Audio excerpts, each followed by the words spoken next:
Hello बच्चों, क्या हाल है आप लोगों का। तो मेरे साथ इस दक्षिणा के क्लासरूम में बेटा आपका बहुत बहुत स्वागत है। उम्मीद करता हूँ आप लोग इस चैप्टर को एकदम मज़ेदार तरीके से समझते जा रहे हैं, पढ़ते जा रहे हैं और आप एकदम फर्स्ट क्लास तरीके से अपने घर पे हेल्दी हैं, खुश हैं और पूरे जज्बे के साथ लगे हुए हैं। इस बार ऐसा है, शायद आज न्यूज़ अभी भी मैंने पढ़ी कि सुप्रीम कोर्ट ने पिटीशन खारिज कर दी है कि पोस्टपोन किया जाए।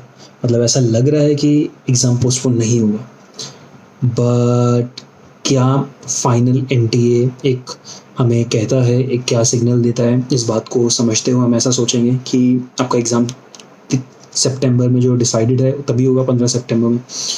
तो पूरी मेहनत के साथ, पूरी तैयारी के साथ आप लगे रहिए, पढ़ते रहिए। उम्मीद है आपका पेपर बहुत अच्छा जाएगा। ये जो मैं पढ़ा रहा हूँ इसको आप एज अ रिविजन क्लासेस भी देख सकते हैं। इसको आप टोटली स्टार्टिंग की तरह, जैसे +1 के जो बच्चे हमारे साथ पढ़ रहे हैं, आप पूरा बेटा इसको बेसिक की अंडरस्टैंडिंग के साथ भी आप सोच सकते हैं। आपका पूरे तरीके से जितनी भी आपकी बायो की रिक्वायरमेंट्स है यहाँ पे मेरे साथ आपका कंप्लीट पूरा होगा। विश्वास रखिए खुद पे और विश्वास रखिए मेरे पे। हम दोनों मिलके बढ़िया तरीके से रैंक की मेहनत करेंगे और रैंक लेके आएंगे। तो आज की क्लास बेटा इस जज्बे के साथ, इस उम्मीद के साथ और इस विजन के साथ करते हैं शुरू। ये आपके इस चैप्टर का आखिरी वाला लेक्चर होगा। तो इस लेक्चर के अंदर हमें क्या पढ़ना है, क्या देखना है, कैसे करना है, आइए देखते हैं। फिर इस लेक्चर के अंदर कुछ बातें कही जा रही हैं कि किडनी फंक्शन को आप रेगुलेट करें। किडनी के फंक्शन को रेगुलेट कर रहे हैं तो मैं ना आपसे एक सीधी सी बात बोलता हूँ कि किडनी का फंक्शन है क्या। किडनी का फंक्शन क्या है, राइट? तो किडनी का फंक्शन है यूरिन फॉर्मेशन। और यूरिन फॉर्मेशन क्यों? बेसिकली नाइट्रोजनस वेस्ट का एक्सक्रीशन और दूसरा ऑस्मो रेगुलेशन।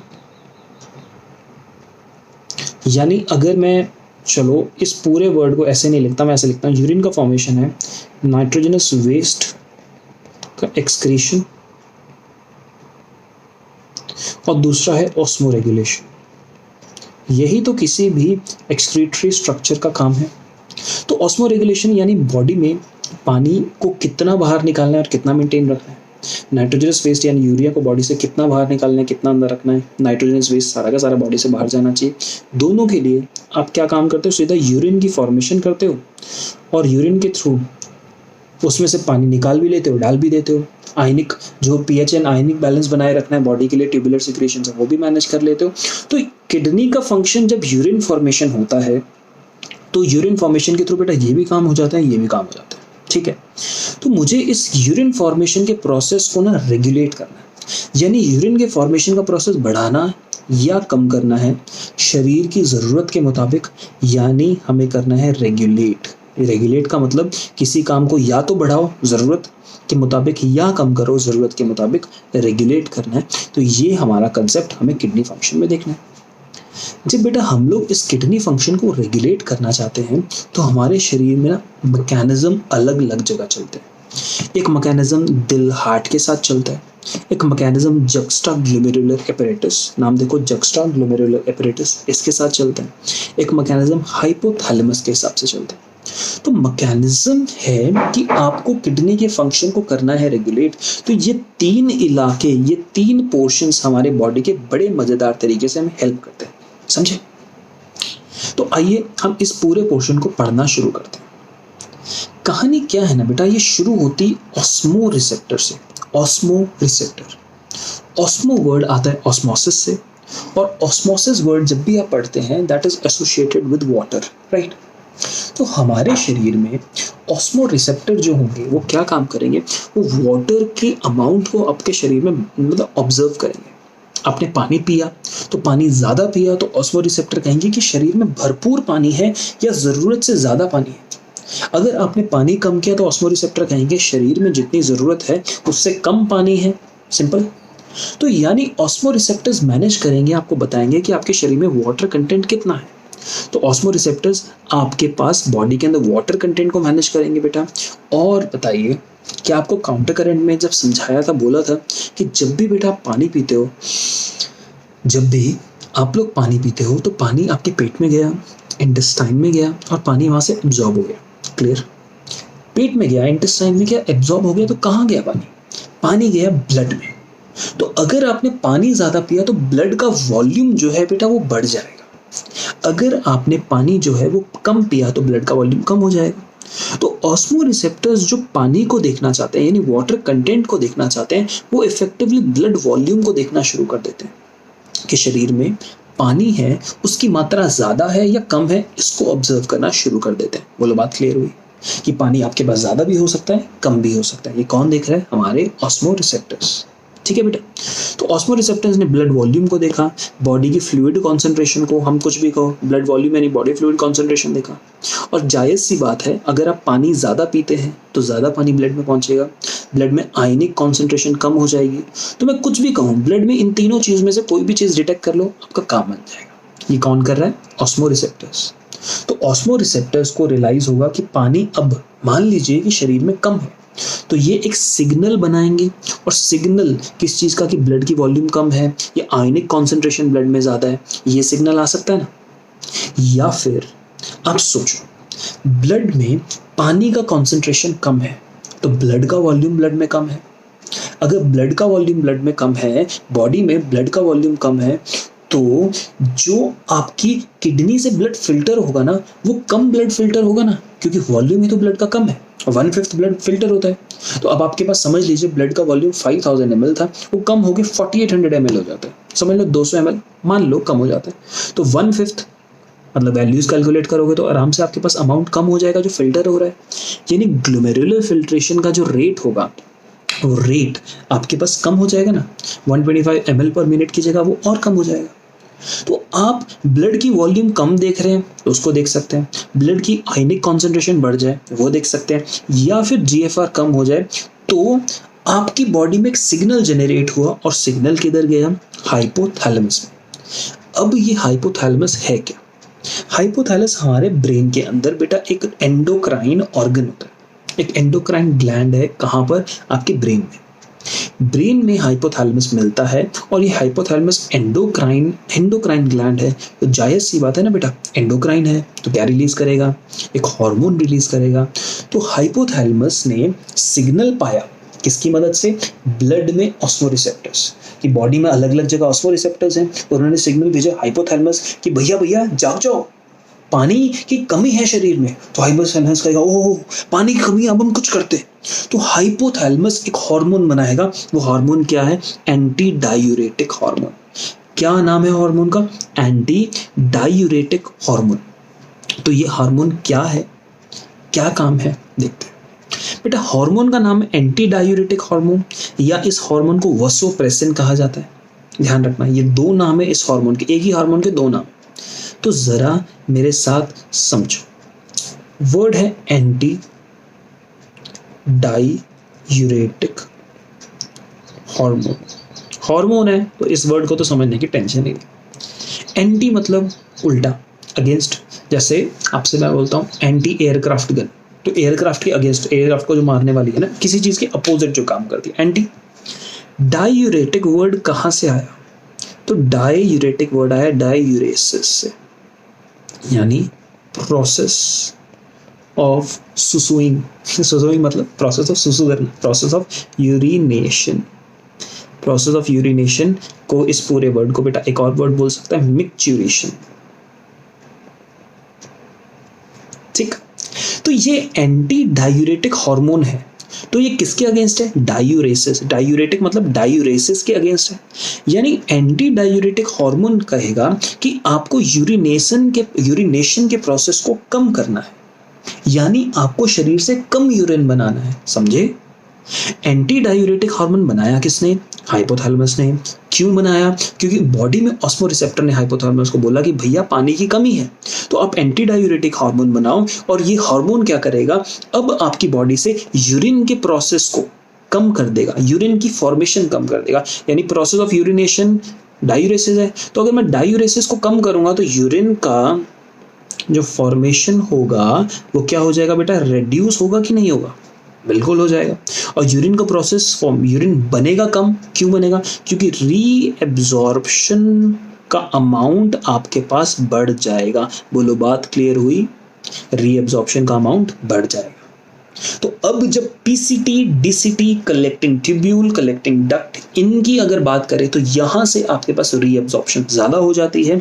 रीअब्जॉर्प्शन पानी की ज्यादा होती है तो यूरिन आपके पास कम बना। यूरिन कम बना क्योंकि पानी का कॉन्सेंट्रेशन कम है, तो जायज सी बात है आपने पानी कम पिया, ऑस्मोरिसेप्टर ने कहा बॉडी में पानी की कमी है, हाइपोथैलेमस ने एडीएच बनाया, एंटी डायूरेटिक हार्मोन बनाया, रीअब्जॉर्प्शन ज्यादा हुआ, यूरिन की कंटेंट कम बनी।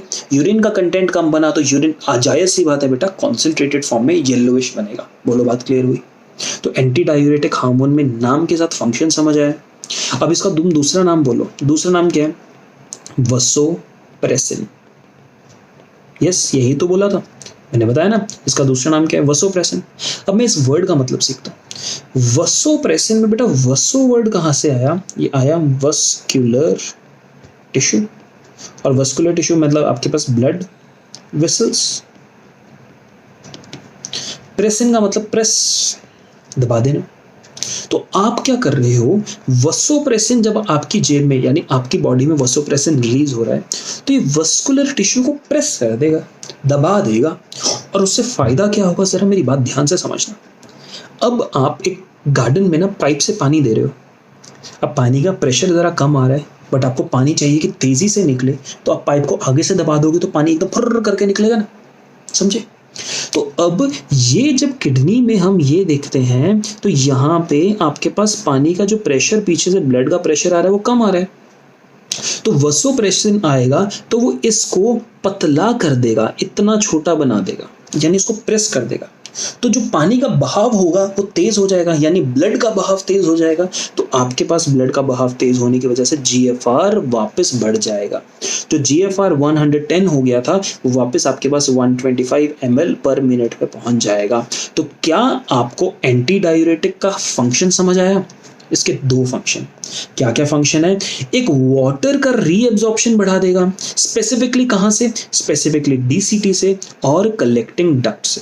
इन दोनों एरिया से वाटर का रीअब्जॉर्प्शन बढ़ा देगा। समझ पाए मेरी बात? वाटर का रीअब्जॉर्प्शन बढ़ाएगा, पहला कंसेप्ट। दूसरा कंसेप्ट वसो कॉन्स्ट्रिक्टर है, यानी ब्लड वेसल्स को प्रेस करके कॉन्स्ट्रिक्ट कर देगा, उससे ब्लड प्रेशर बढ़ेगा, यानी फ्लो बढ़ जाएगा, और उस वजह से जीएफआर आपके पास ठीक हो जाएगा। ब्लड प्रेशर मतलब ब्लड का जो फ्लो है, स्पीड है, जो यहाँ से आ रही है, यहाँ से आने वाली स्पीड है वो बढ़ जाएगी, तो इधर से बेटा आपके पास जीएफआर फिल्ट्रेशन का स्पीड बढ़ जाएगा और यहाँ पे काम अपना क्लियर हो जाएगा।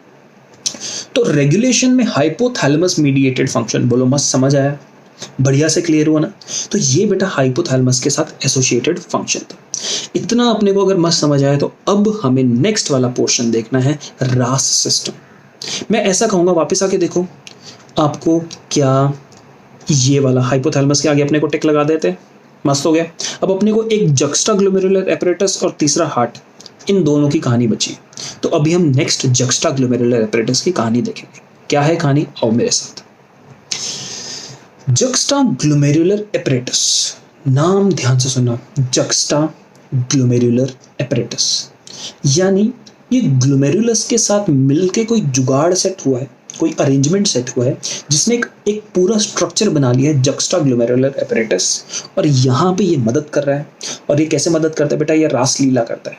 क्या करता है? रास लीला, बेसिकली रास करता है। रास आपने पढ़ा है ना, रास लीला। रास की फुल फॉर्म सीखेंगे, रेनिन एंजियोटेंसिनोजन एल्डोस्टेरॉन मैकेनिज्म। दोबारा पढ़ रहा हूं मैं, ध्यान से सुना, रेनिन एंजियोटेंसिनोजन एल्डोस्टेरॉन मैकेनिज्म। पहला क्वेश्चन, इन चारों वर्ड में से आपने अभी तक क्या क्या सीखा है, क्या क्या सुना है? क्या अभी तक आपने एल्डोस्टेरॉन सुना है? तो अगर मैं थोड़ा सा रिमाइंड कराऊं, लास्ट वाले लेक्चर में डीसीटी में कंडीशनल रीअब्जॉर्प्शन हो रहा था। बिल्कुल, जब कंडीशनल रीअब्जॉर्प्शन हो रहा था तो एल्डोस्टेरॉन की वजह से हो रहा था। यस, तो एल्डोस्टेरॉन तो पढ़ा है बेटा, बस। आपने एंजियोटेंसिनोजन आज तक नहीं पढ़ा है तो हम इसको कहते हैं नहीं, बट बेटा यहाँ पर रेनिन वर्ड आपने कभी पहले पढ़ा है? याद करो, स्टमक में पढ़ा था ना। स्टमक में क्या वर्ड पढ़ा था? रेनिन, बट थोड़ा सा चेंज है बेटा, जरा फोकस कीजिएगा मेरे साथ। स्टमक में पढ़ा था RENNIN। क्या वर्ड पढ़ा था? RENNIN। और यहाँ पे वर्ड क्या पढ़ रहे हो? RENIN। डिफरेंस क्रिएट कर पा रहे हो? RENNIN ये हमने स्टमक में देखा था, जो केजिन प्रोटीन मिल्क का डाइजेस्ट करता है, और यहाँ पे जो रेनिन निकल रहा है ये दूसरा हार्मोन है। तो बेटा जब भी डबल एन वाली बात आए और जब भी सिंगल एन वाली बात आए तो कौन सी चीज कहाँ है बोलो, मस्त क्लियर होती है। ये वाला रेनिन किस पे काम करता है, मिल्क पे। तो मैं जब ये डबल एन वाला लिखता हूँ RENNIN, तो क्या आपको दो एन जोड़ जोड़ के M दिखाई दे रहा है, और M फॉर क्या होता है, मिल्क होता है कि नहीं। तो मस्त, अब कंफ्यूजन तो नहीं आएगा ना, क्लियर हुआ। अगर ये क्लियर हो तो मतलब मजा ही आ गया। इसको उड़ाते हैं, सफाई कर देते हैं, अब पढ़ेंगे हम मस्ती से। तो हमें रेनिन, एंजियोटेंसिनोजन, एल्डोस्टेरोन मैकेनिज्म, रास सिस्टम समझ आ गया।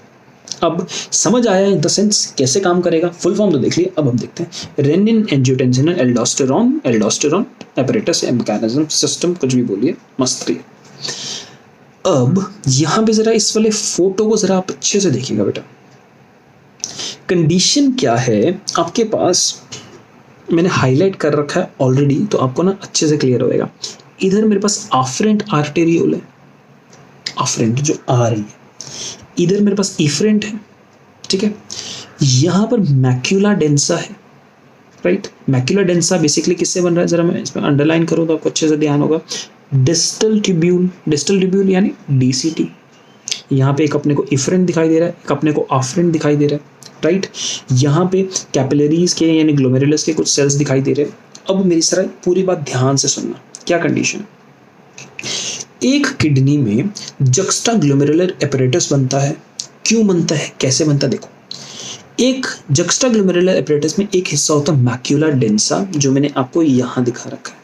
आप ये देख रहे हो, यहाँ पे कुछ सेल्स ये मॉडिफाइड फॉर्म के अंदर मिल रहे हैं। ये इधर पिंक सेल थे लेकिन ये ग्रेइश दिखा रखे हैं, मॉडिफाइड सेल दिख रहे हैं ना, ये सेल्स मैक्यूला डेंसा एक हिस्सा। दूसरा हिस्सा जक्स्टा ग्लोमेरुलर सेल्स, ये मॉडिफाइड स्मूथ मसल सेल्स किसके होते हैं, आफ्रेंट आर्टेरियोल के होते हैं। तभी मैंने यहाँ पे आफ्रेंट के आसपास गोला गोला लगा रखा है। आफ्रेंट आर्टेरियोल के स्पेसिफिक मॉडिफाइड सेल्स होते हैं जक्स्टा ग्लोमेरुलर सेल्स, किसके हैं, आफ्रेंट आर्टेरियोल के, ये आपको दिख रहा है इधर। और तीसरा मिसेंजियल सेल्स, ये मिसेंजियल सेल्स कैपिलरी के, ये वाले आपके पास जो कैपिलरी के बीच के कुछ सेल्स मॉडिफाई हो जाते हैं ग्लोमेरुलस के, वो मिसेंजियल सेल्स।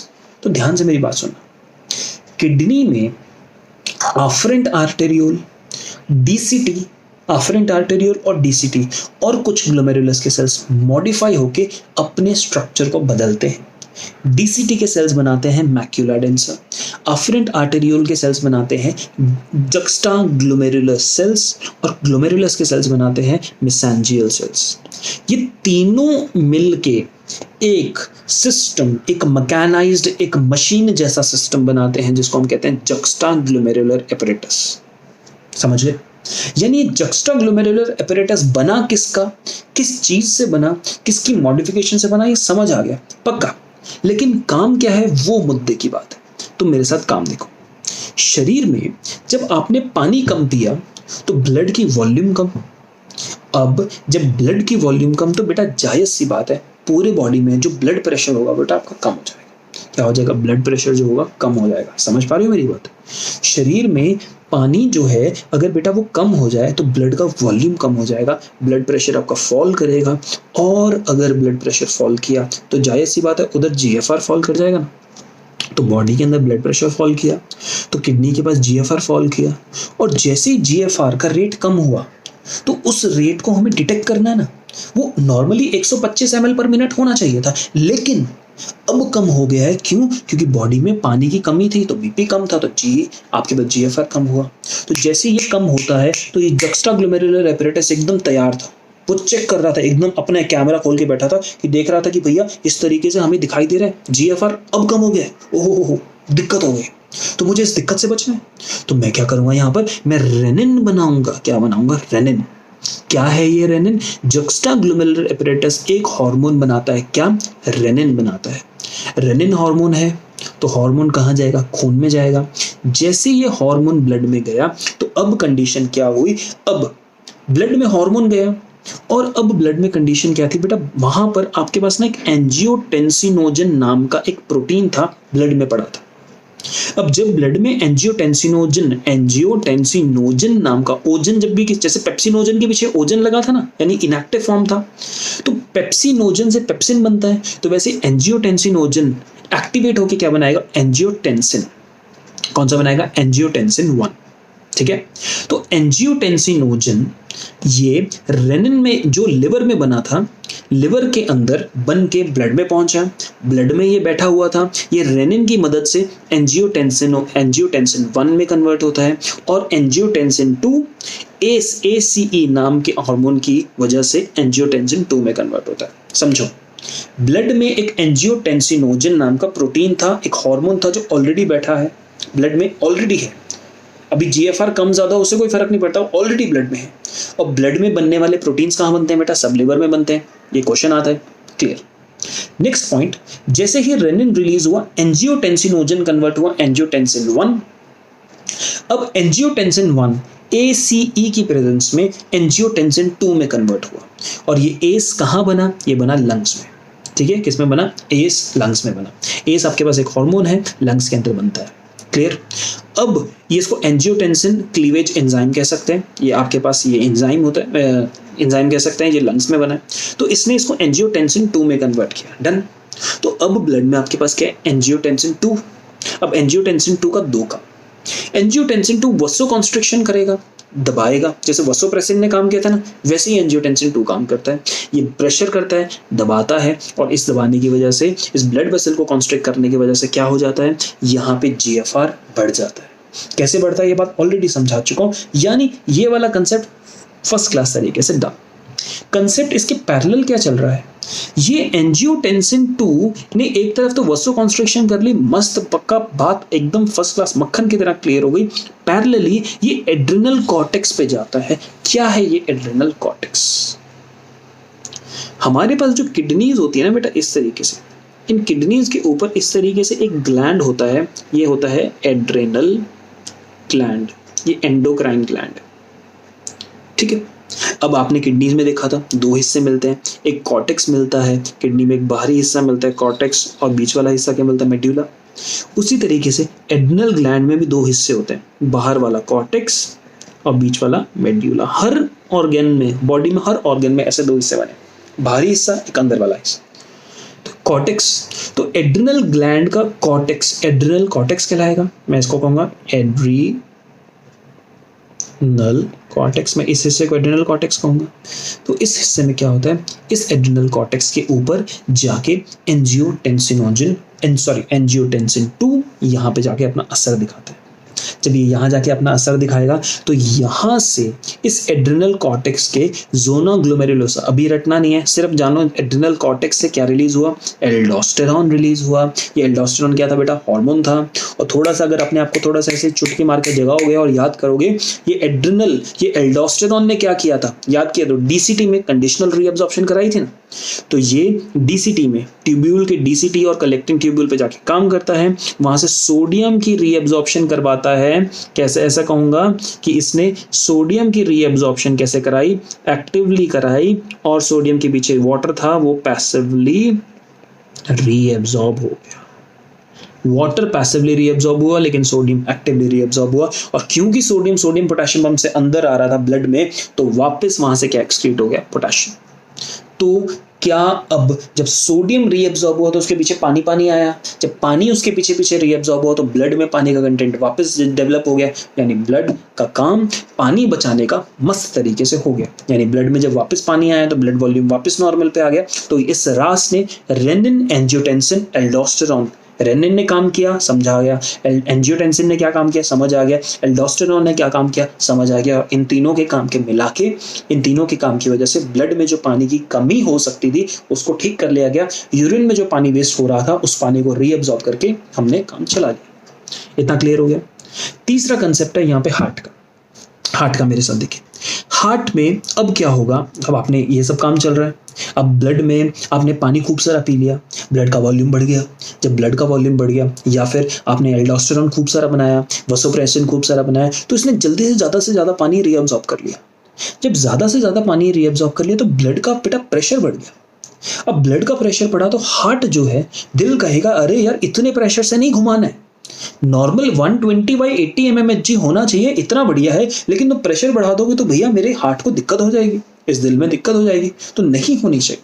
तो ये दिक्कत ना हो तो हार्ट देखता है कि क्या ब्लड का फ्लो, प्रेशर, ज्यादा प्रेशर आ रहा है, अरे हाँ भाई ज्यादा आ रहा है, तो अभी अपने को ठीक करना है, बिल्कुल। तो हम क्या करेंगे, ANF, एट्रियल नाट्री यूरेटिक फैक्टर, एक आपके पास एक चीज रिलीज करेंगे, और ये जब रिलीज होगा तो ये ब्लड वेसल्स को डायलेट कर देगा। जब ब्लड वेसल्स बेटा डायलेट हो जाएंगे तो अब प्रेशर ब्लड का थोड़ा फॉल हो जाएगा, बीपी डिक्रीज हो जाएगा, और फाइनली कम एट नॉर्मल वैल्यूज, ये नॉर्मल वैल्यूज पे वापस आ जाएगा। बोलो बात क्लियर हुई? यहां तक ये वाली बात आपको क्लियर हुई इफेक्टिवली, मजेदार तरीके से? तो ये हार्ट का काम था। क्या आपने को भैया इतना मस्त क्लियर हुआ? तो हार्ट की कहानी भैया हमें यहाँ पे बढ़िया से समझ आ गई है। इसके बाद फिर हम देखेंगे urinary system, very very small portions, very easy portions, exactly क्या है आइए मेरे साथ देखिए। हमने रेगुलेशन को फिनिश कर दिया है, इस पूरे पोर्शन को आप एनसीईआरटी से पढ़ेंगे, आपको एक बारे में समझ आ जाएगा। यूरिनरी सिस्टम देखते हैं। यूरिनरी सिस्टम में यूरिन बन गया है, नेफ्रॉन से यूरिन निकलता है, यूरेटर में जाता है, यूरेटर से यूरिनरी ब्लैडर में जाता है, और फिर यूरेथ्रा में जाता है, सिंपल। अब हम यूरेटर की बात करते हैं, तो यहाँ पे थोड़ा मेरे साथ ध्यान रखिएगा। यूरेटस की बेटा वॉल मस्कुलर वॉल होती है और अंडरगोस पेरिस्टालसिस, जैसे हम अपने गट में देखते हैं ना, पेरिस्टालसिस होती है, कॉन्ट्रैक्शन रिलैक्सेशन होती है, ऊपर से सामान नीचे की तरफ मूव करता है, यहाँ पर भी ऐसा ही होता है। यहाँ पे पेरिस्टालसिस होती है ताकि यूरिन का नीचे से ऊपर की तरफ बैक फ्लो ना हो जाए, ऊपर से नीचे की तरफ ही होता रहे, यानी बैक फ्लो यानी रिगर्जिटेशन ना हो। बेटा रिगर्जिटेशन जब भी वर्ड आएगा इसका मतलब होता है बैक फ्लो। बैक फ्लो का मतलब जैसे पेट के कंटेंट्स वापस माउथ में बैक फ्लो होके आ गए, उसको भी रिगर्जिटेशन कह सकते हैं। यूरिन जब किडनी से इस तरीके से निकलता है ना बेटा, इस तरीके से, तो यहाँ से यूरेटर जा रहा है, और ये यूरेटर किसके अंदर ओपन होता है, इस तरीके से यूरिनरी ब्लैडर के अंदर ओपन होता है। तो हम चाहते हैं कि ये यूरिन यहाँ पे ब्लैडर में चल जाए, लेकिन वापस ऊपर, ऐसे वापस ऊपर नहीं जाए, ये ऊपर से नीचे ही आते रहे, इस ब्लैडर के अंदर आते रहे। तो रिगर्जिटेशन नहीं हो इसलिए नीचे की तरफ पेरिस्टालसिस होती रहती है। डन। नेक्स्ट अब हमें देखना है यूरिनरी ब्लैडर। यूरिनरी ब्लैडर में बेटा एक स्पेसिफिक एपिथेलियम का टाइप होता है, ट्रांजिशनल एपिथेलियम। ये आपको याद करना है, मैं बोलूंगा, ये बहुत ज्यादा इंपॉर्टेंट है और ये सिलेबस का पार्ट है। ये यूरिनरी ब्लैडर, ये वाला पोर्शन है। अब ब्लैडर बेटा एक ऐसा स्ट्रक्चर है कि एक पाउच है, इसमें यूरिन भरेगा तो धीरे धीरे ब्लैडर आपके पास फूलना शुरू होगा, धीरे धीरे ब्लैडर फूलना शुरू होगा, समझे? अब वो ब्लैडर अगर आपके पास धीरे धीरे फूलेगा तो ब्लैडर की वॉल के बीच में जो सेल्स होंगे वो स्ट्रेच कर सके, जैसे बलून की वॉल स्ट्रेच कर जाती है ना, वैसे ही ब्लैडर के जो सेल्स हैं वो स्ट्रेच कर सके। तो सेल्स जिनमें स्ट्रेचेबल कैपेबिलिटी होती है, जो सेल्स जो स्ट्रेच कर सकते हैं, अपने आप को कॉन्ट्रैक्ट और स्ट्रेच कर सकते हैं, ऐसे एपिथेलियल सेल्स को ट्रांजिशनल एपिथेलियम कहा जाता है। इसके लिए एक और वर्ड दिया जाता है, तो यहाँ पे आप लिख सकते हो यूरोथेलियम, क्योंकि यूरिनरी सिस्टम में मिल रहा है यूरोथेलियम, या इसको बोल सकते हैं प्लास्टिक एपिथेलियम, क्योंकि बेटा ये स्ट्रेच कर सकता है तो इसको प्लास्टिक एपिथेलियम भी बोला जाता है। ठीक है। अब यूरिनरी ब्लैडर की ओपनिंग पे यहाँ पर आपको स्फिंक्टर्स मिलते हैं, ये दो आपके पास स्फिंक्टर मिलते हैं। एक आपके पास इनवॉलेंट्री स्फिंक्टर मिलता है जो आपके कंट्रोल में नहीं है, एक मिलता है वॉलेंटरी। आप चाह के अपना यूरिन कंट्रोल कर सकते हैं क्योंकि आपके पास यहाँ पर क्या प्रेजेंस है, वॉलेंटरी स्फिंक्टर की। ठीक। अब यूरिनरी ब्लैडर के बाद बेटा यहाँ से क्या निकलेगा, फिर यहाँ से ये निकलेगा यूरेथ्रा। ये यूरेथ्रा चीज होती है। अब ये यूरेथ्रा बेटा मेल्स में भी मिलेगा, फीमेल्स में भी मिलता है। जो मेल्स में यूरेथ्रा होता है ना, तो यूरेथ्रा को आप समझोगे ये यूरिनरी ब्लैडर है, राइट, और यूरिनरी ब्लैडर से एक ट्यूब निकलेगी और ये ट्यूब निकलेगी आएगी। अब यहाँ पे जरा देखता, ब्लैडर है, यहाँ से ट्यूब निकल रही है। मेल्स में ना बेटा ये ट्यूब इज स्लाइटली लॉन्गर, क्योंकि ये ट्यूब ना इस तरीके से पीनस के थ्रू बाहर निकलती है। किसके थ्रू? पीनस के थ्रू बाहर निकलती है। अब दिस इज पीनस, तो पीनस के अंदर ये वाला यूरेथ्रा होता है, ये मिलता है मेल्स में। फीमेल्स में बेटा पीनिस तो नहीं है, तो फीमेल्स में यूरेथ्रा ना स्मॉलर साइज का होता है। कैसा होता है? स्मॉलर साइज का होता है। तो हम यहाँ पे कहते हैं कि यूरेथ्रा की बात करी जाए, जो अपने आप में एक मस्कुलर ट्यूब है, फीमेल्स में शॉर्टर होती है, मेल्स में लॉन्गर होती है। फीमेल्स में जेनाइटल्स के साथ वल्वा में ओपन होती है। वल्वा क्या होता है आप रिप्रोडक्शन वाले चैप्टर में +2 में सीखेंगे। मेल्स में पीनिस के एंड पे स्टार्ट होती है, इस मस्कुलर ट्यूब यूरेथ्रा के पार्ट्स होते हैं, पार्ट यानी हिस्से होते हैं। ये हिस्से, ये वाला पोर्शन क्या है, ये भी बेटा आपके +2 में आता है। इसको जस्ट आप लिखेंगे, इसको पढ़ लेंगे, दिमाग में डालेंगे, काम आएगा जब हम रिप्रोडक्शन वाला चैप्टर +2 में पढ़ेंगे। यहाँ तक तो डन हुआ। इसके बाद नेक्स्ट प्रोसेस मिक्चुरेशन, यानी वो प्रोसेस जो मैं आपको बताया था ना, मिक्चुरेशन, वसोप्राशन। इस वसोप्राशन के दौरान पढ़ाया था ना, अभी देखो, अच्छा मैं तो वो काट दिया, हटा दिया था, डिलीट कर दिया था। इस प्रोसेस के दौरान मिक्चुरेशन क्या है, एक फिनोमिना, एक प्रोसेस जिसके दौरान सुसुइंग जिसको बोला जाता है, सुसु करने के प्रोसेस को क्या कहते हैं, मिक्चुरेशन। अब मिक्चुरेशन क्यों? अब देखिए ना, यूरिन बना, यूरिन जब बनता है तो बेटा ब्लैडर आपका यूरिन से भर जाता है। जब यूरिन बना तो ब्लैडर यूरिन से भर गया, तो ब्लैडर एक्सपैंड किया, तो ब्लैडर की वॉल में ना स्ट्रेच रिसेप्टर्स होते हैं, स्ट्रेच रिसेप्टर। अब ब्लैडर आपका भर रहा है, सोचो स्ट्रेच रिसेप्टर ना हो तो ब्लैडर भरता रहेगा, भरता रहेगा, भरता रहेगा, आपको पता ही नहीं चलेगा। क्यों? आपको क्यों पता लगता है कि ब्लैडर भर गया? क्योंकि दिमाग से सिग्नल आता है कि भाई ब्लैडर भर गया है। समझ पा रहे हो? क्योंकि दिमाग को सिग्नल कैसे गया? क्योंकि ये जो यूरिनरी ब्लैडर है, इसकी वॉल में स्ट्रेच रिसेप्टर्स बैठे हैं, ये स्ट्रेच रिसेप्टर खींचते हैं, ये खींचने की वजह से दिमाग के पास, आपके पास सिग्नल जाता है कि भैया सिग्नल आ गया कि स्ट्रेच रिसेप्टर्स आपके पास खींच रहे हैं, तो अब मेरी बात ध्यान से सुनो कि भैया सुसु करने चले जाओ, नहीं तो ब्लैडर फट जाएगा। तो ये फटेगा नहीं, मतलब आप समझ गए ना। तो स्ट्रेच रिसेप्टर एक्टिवेट हुए, सिग्नल सीएनएस यानी ब्रेन के पास गया। अब ब्रेन ने क्या किया? ब्रेन ने कहा कि तुम सिग्नल वापस जाओ और ब्लैडर की कॉन्ट्रैक्शन करो। ब्लैडर की कॉन्ट्रैक्शन करोगे तो ब्लैडर में सुसु होगा, वो बाहर यूरेथ्रा के थ्रू बाहर निकलेगा। तो कंडीशन क्या होगी? जब हमने यहाँ पे ब्लैडर में देखा तो इनवॉलेंट्री स्फिंक्टर था, जो आपकी मर्जी से तो नहीं खुल सकता था। तो ब्रेन ने सिग्नल दिया कि ब्लैडर कॉन्ट्रैक्ट हो और ये इनवॉलेंट्री स्फिंक्टर खुल जाए, तो ब्लैडर में सुसु निकलना शुरू होगा। और अगर आप अपनी मर्जी से वॉलेंट्री स्फिंक्टर भी खोल देते हैं तो सुसु यहाँ से पूरा पूरा बाहर निकल जाएगा और मजा आ जाएगा। समझ आई मेरी बात? तो ये वाला कंडीशन है कि यहाँ पर कंडीशन यूरिनरी ब्लैडर के मसल्स कॉन्ट्रैक्ट करेंगे, स्फिंक्टर्स जो आपके पास इनवॉलेंट्री स्फिंक्टर होगा, ये यूरिनरी स्फिंक्टर का जो इंटरनल इनवॉलेंट्री स्फिंक्टर होगा ये खुल जाएगा, वॉलेंट्री स्फिंक्टर आपकी मर्जी से खुलेगा और उसके साथ साथ यूरिन रिलीज हो जाएगा। क्या बात क्लियर हुई? जब बेटा यूरिन रिलीज होगा तो हम सिंपल देखते हैं, एट एवरेज बॉडी में 1 to 1.5 लीटर्स रिलीज होता है। यूरिन का कलर लाइट येलो होता है और यूरिन में आपके पास कौन सा पिगमेंट है? यूरोक्रोम। थोड़ा सा आप याद करेंगे, मैं चाहूँगा कि आप अपने सर्कुलेशन वाले में जब मैंने आपको हीमोग्लोबिन का मेटाबॉलिज्म पढ़ाया था तो वहाँ पे बेटा मैंने ये यूरोक्रोम पिगमेंट बोला होगा। आप उस वाले लेक्चर में या अपने नोट्स में खोल के देखिए, आपको वहाँ से आइडिया लगेगा, अभी नहीं पढ़ा। पीएच एसिडिक होता है, याद रखना।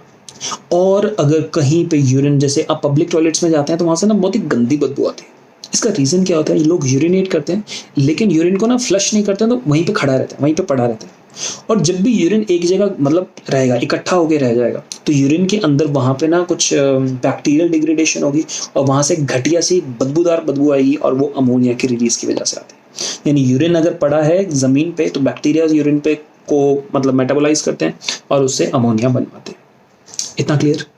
तो मिक्चुरेशन डन, पूरा यूरिनरी सिस्टम समझ आ गया, आपको पूरा का पूरा कंट्रोल मेथड समझ आ गया। लास्ट अपने को पढ़ना है डिसीजेस, और डिसीजेस में सबसे पहले अपने पास आती है कुछ, यहाँ पे देखो यूरेमिया। ये पूरा का पूरा पोर्शन बेटा आप लोग रीड करेंगे, मस्त क्लियर हो जाएगा, ज़्यादा टेंशन नहीं है। सबसे पहले मैं आपको बताता हूँ यूरेमिया। यूरिया शरीर से बाहर नहीं निकलता अगर, तो यूरिया ब्लड में जाने लगता है, तो इस चीज़ को हम कहते हैं यूरेमिया। और मेरे साथ ज़रा हाथ यहाँ पे ध्यान देखो, ईमिया मैं किसी चीज़ के पीछे लगा दूँ तो दैट मीन्स इनसाइड ब्लड। ध्यान से, glycaemia, sorry hyper calcaemia, uraemia, ये वर्ड्स का मतलब क्या है? ग्लाइसीमिया मतलब glucose in blood, hyper calcium मतलब high calcium in blood, uraemia मतलब यूरिया इन ब्लड। अब यूरेमिया मतलब ब्लड के अंदर यूरिया है। क्यों ब्लड के अंदर यूरिया है? नॉर्मली लिवर बना रहा है तो समझ आता है, लेकिन अगर मैं डिसऑर्डर बोलता हूँ, यूरेमिया एज अ डिसऑर्डर पढ़ाता हूँ, तो इसका मतलब क्या होता है? किडनी यूरिया को रिमूव नहीं कर पा रही है, तो किडनी का फेलियर हो रखा है। जब किडनी का फेलियर है तो किडनी अगर यूरिया नहीं रिलीज कर पा रही तो ब्लड में यूरिया की कॉन्सेंट्रेशन बढ़ जाएगी, तो कंडीशन हो जाएगी यूरेमिया। समझे? अब आपकी किडनी जो है, आपकी मतलब किसी पेशेंट की किडनी है वो फेल कर चुकी है। फेल क्यों कर चुकी है? क्योंकि यूरिया का रिमूवल बेटा नहीं हो पा रहा है। और जब यूरिया का रिमूवल नहीं हो पा रहा है तो आपको यूरिया को मैकेनिकल तरीके से, कैसे? मैकेनिकल वे से आपको रिमूव करना पड़ेगा। क्या आपको मेरी बात क्लियर हो रही है? आपको यूरिया को मैकेनिकल तरीके से रिमूव करना पड़ेगा। तो आप यहाँ पे क्या करोगे? यहाँ पे करोगे डायालाइसिस। डायलाइसिस दो तरीके से होता है। यहाँ पे आपको दो तरीके दे रखे हैं, एक हीमोडायलिसिस और एक पेरिटोनियल डायलिसिस। कंसेप्ट कुछ खास भारी नहीं है, इसके लिए मैं आपको एक एनिमेशन वीडियो आपके साथ में बराबर में दूंगा। उस वीडियो को आप देखेंगे तो आपको मस्त समझ आ जाएगा। मैं आइडिया देता हूँ क्या है। डायलाइसिस के दौरान एक हीमोडायलिसिस में यहाँ से आप ब्लड निकालते हो, एक मशीन में डालते हो और वो मशीन उस ब्लड को क्या कर लेती है? फिल्टर कर देती है। फिल्टर करके जितना भी यूरिया और एक्सेस बाकी बकवास सामान है वो किडनी निकाल लेती है, वो मशीन निकाल लेती है, डायलिसिस मशीन, और बचा हुआ ब्लड वापस आपकी बॉडी में डाल देती है। ये हीमोडायलिसिस। पेरिटोनियल डायलिसिस में क्या होता है? आपका पेरिटोनियम जो होता है, याद है ना, जो आपके एब्डोमेन के आसपास मेसोथीलियम, मेसोडर्म की जो लेयर होती है उसको पेरिटोनियम कहते हैं। उस पेरिटोनियम को छेद करके उसमें डॉक्टर अपनी तरफ से कोई फ्लूइड डाल देते हैं। क्या करते हैं? पेट के आसपास किसी इंसान के इस तरीके से यहाँ पे छोटा सा छेद करेंगे। यहाँ पे समझो इतनी आपके पास कैविटी है किस चीज़ की? पूरी पेरिटोनियम के ऊपर, यहाँ से लेकर यहाँ तक पूरा पेरिटोनियम। तो हम यहाँ पे क्या करेंगे? यहाँ पे एक फ्लूइड भर देंगे। और फ्लूइड क्यों भर देंगे? क्योंकि इस फ्लूइड को, ये कहाँ से ग्रीन वाला फ्लूइड है? डॉक्टर्स ने डाला। फिर क्या करेंगे? यहाँ पे आपके पास आपके इंटेस्टाइन्स वगैरह और ये सब सामान होगा यहाँ पर। तो जितना भी नाइट्रोजनस, लिवर वगैरह सब कुछ होगा, तो ये नाइट्रोजनस वेस्ट निकल के बाहर इस फ्लूइड में आना शुरू हो जाएगा। हम इस हिसाब से इस फ्लूइड को बनाएंगे कि नाइट्रोजन वेस्ट निकल के इस फ्लूइड में आ जाए। फिर इस फ्लूइड को इस छेद के थ्रू डाला था और इसी छेद के थ्रू फ्लूइड को बाहर निकाल लेंगे। इसको पेरिटोनियल डायलिसिस कहते हैं। डन। इसके बाद बेटा अदर आपके पास चीज़ हो रीनल कैलिकुलाई। रीनल कैलिकुलाई के बेटा अगर आपको ये दे रखा है, रीनल कैलिकुलाई यानी किडनी में पत्थर। किडनी के अगर आप स्ट्रक्चर को देखेंगे तो किडनी के अंदर अगर पत्थरी होना शुरू हो जाए तो इसको रीनल कैलिकुलाई कहते हैं। किडनी स्टोन, है ना, किडनी स्टोन।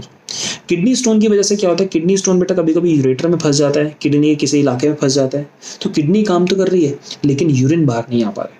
तो सोचो किसी इंडिविजुअल को यूरिन का प्रेशर आ रहा है लेकिन यूरेटर्स फंस गए हैं, यूरिनरी ब्लैडर में, यूरेथ्रा में ये किडनी स्टोन फंस गया है, तो यूरिन के फ्लो को रोक देगा ना।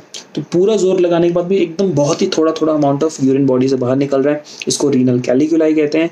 और बेसिकली यहाँ पे किडनी स्टोन हो रहे हैं और किडनी स्टोन की केमिकल कॉम्पोजिशन पे क्वेश्चन आ जाता है। सोडियम और calcium oxalate, uric acid, calcium phosphate, इन सब की मिक्सिंग की वजह से किडनी में स्टोन बन जाता है। ठीक है बेटा। नेक्स्ट हम लोग देखते हैं नेफ्राइटिस। क्या देखते हैं? नेफ्राइटिस। ये नेफ्राइटिस क्या होता है? आइटिस। यहाँ पे मैंने बहुत ही डिटेल वाली आपको ये डॉक्यूमेंट दे रखा है, आप एनसीईआरटी से पढ़ेंगे और इसको एज अ रेफरेंस पढ़ेंगे। आइटिस का मतलब होता है बेटा जब भी वर्ड आता है इन्फ्लेमेशन, जैसे नेफ्राइटिस, जैसे ग्लोमेरुलोनेफ्राइटिस, जैसे ओइसोफेजाइटिस, जैसे कंजक्टिवाइटिस, जैसे हेपेटाइटिस, एनी वर्ड जिसके पीछे आइटिस लगा दैट मींस सूजन।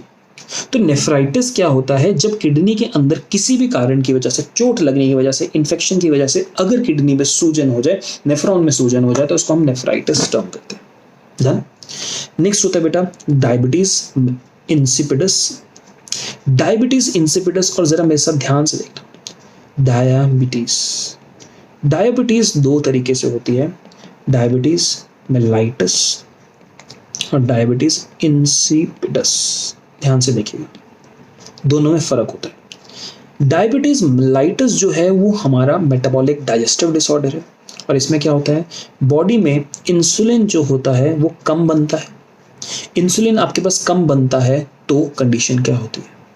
हम जब खाना खाते हैं ना तो बेटा ब्लड में ग्लूकोज रीअब्जॉर्ब हो जाता है। जब ब्लड में ग्लूकोज एब्जॉर्ब हो जाता है तो इसकी वजह से क्या होता है? ग्लूकोज जब ब्लड में चला गया, समझ आ गया, लेकिन ब्लड से हर सेल के पास पहुंचना चाहिए ना। देखो आपने खाना खाया, खून में गया और खून क्या करता है? उस खाने को बॉडी के हर सेल के पास भेजता है। ये वाली बात हमें मस्त से क्लियर होती है।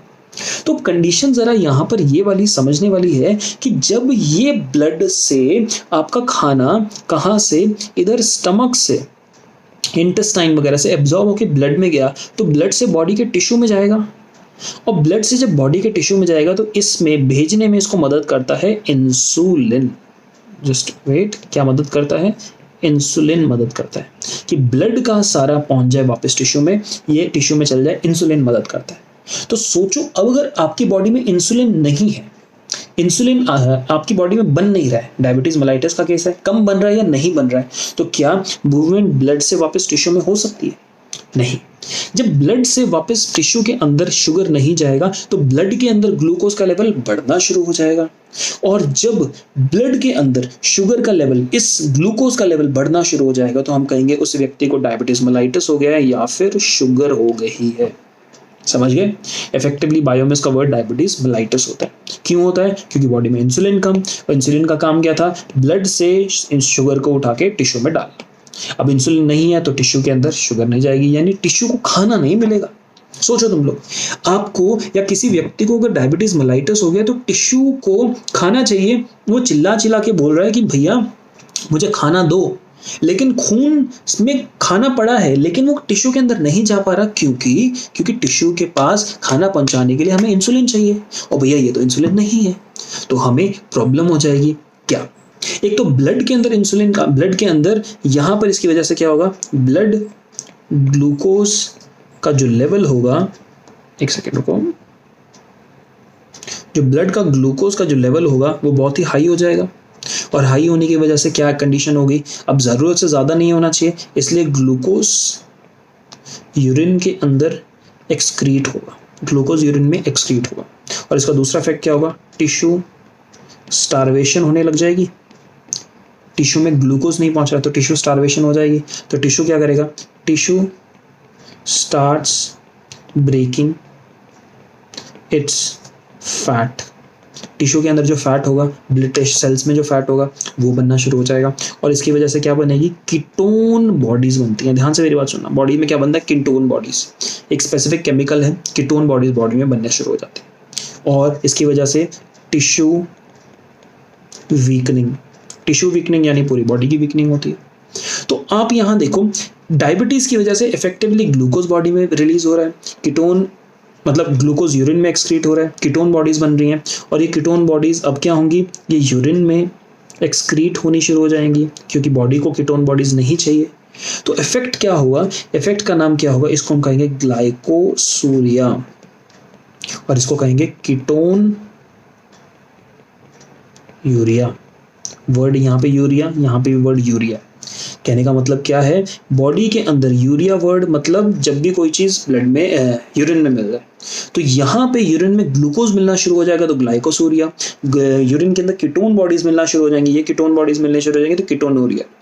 नॉर्मल केस में कभी भी आपके जो यूरिन होता है बेटा, वहां पे कीटोन बॉडीज नहीं मिलती। नॉर्मल केस में यूरिन में कभी भी कीटोन बॉडीज नहीं मिलती, बट यहाँ मिल रही है। तो समझ पाए? तो कीटोनूरिया क्या है समझ पाए, ग्लाइकोसूरिया क्या है ये समझ पाए। तो ये था डायबिटीज मेलाइटस। ये इंसिपिडस जो एक्सक्रीशन का डिसऑर्डर है, यहाँ पर क्या है? यहाँ पर होता है एडीएच यानी वसोप्रेसिन, जो दोनों में से कोई भी वर्ड बोलो, ये कम बन रहा है। रिड्यूस फॉर्मेशन इसकी कैसी है? कम है। अगर इसकी फॉर्मेशन कम है तो आपके पास बॉडी में वाटर का सेविंग नहीं है, तो यहाँ पे वाटर का जो सेविंग होगा वो नहीं होगा, इस वजह से एक्सेस वाटर लॉस होगा। और मिक्चुरेशन, इसका मतलब मिक्चुरेशन का जो फ्रीक्वेंसी होगा वो बहुत ही ज़्यादा हाई होगा। मतलब जब भी इस व्यक्ति को देखो जिसको डायबिटीज इंसिपिडस होगा, इतना सुसु आएगा इसका कोई हिसाब नहीं। तो ज़रूरत से ज़्यादा डायूरेसिस होगी, क्योंकि एंटी डायूरेटिक हार्मोन का अमाउंट कम है। नेक्स्ट, आपको यहाँ पे ग्लूकोसूरिया समझ आता है? समझ आएगा। ये यूरिनरी इनकॉन्टिनेंस ये नहीं करना है। हम यूरिनरी ट्रैक इन्फेक्शन की बात कर सकते हैं। यूरिनरी ट्रैक इन्फेक्शन क्या होता है? अगर कोई भी बैक्टीरिया यूरिनरी ट्रैक में आके इन्फेक्शन कर दे तो यूरिनरी ट्रैक इन्फेक्शन, इसके अलावा कुछ नहीं। एक लास्ट में बचता है बेटा गाउट। गाउट कंडीशन क्या होती है? जब बॉडी से यूरिया एक्सक्रीट नहीं होता तो बॉडी में यूरिक एसिड, यूरिया को आगे मेटाबोलाइज करके यूरिक एसिड में कन्वर्ट किया जाता है, ये एक्यूमुलेट होता है। और जब ये एक्यूमुलेट होता है तो इसकी वजह से क्या होता है? इन जॉइंट्स, कहाँ पे एक्यूमुलेट होता है? जॉइंट्स में। और जॉइंट्स में एक्यूमुलेट होने की वजह से क्या होता है? गठिया। क्या कंडीशन होती है? गठिया। जॉइंट्स में गठिया होता है तो जॉइंट्स का इन्फ्लेमेशन होना शुरू हो जाता है, और अगर आप हाथ पैर ऐसे ऐसे हिलाओगे तो बहुत भयंकर पेन होगा। ये वाली पूरी की पूरी कहानी थी बेटा बॉडी के अंदर जो डिसऑर्डर्स होते हैं समझा दिए, डायलिसिस क्या होता है, इसके साथ साथ आपको मैं वीडियो भेज दूंगा, आप उस पर देख लीजिएगा। और इसके पूरे पूरे पोर्शन के साथ हमारा यहाँ पे एक्सक्रीशन वाला चैप्टर समझ clear perfectly finally the end हो जाता है। तो मैं उम्मीद करता हूँ आपको टोटल बात समझ आई, बढ़िया से समझ आई, एंजॉय किया। तो आज के लिए इतना ही। इसके साथ साथ बेटा हम चलेंगे अगली क्लास में, और अगली क्लास में हम लोग क्या पढ़ेंगे, अब in the next week we will be studying the movement and locomotion. तो यहाँ के लिए आज के लिए इतना ही। खूब खुश रहो, stay blessed, thank you so much.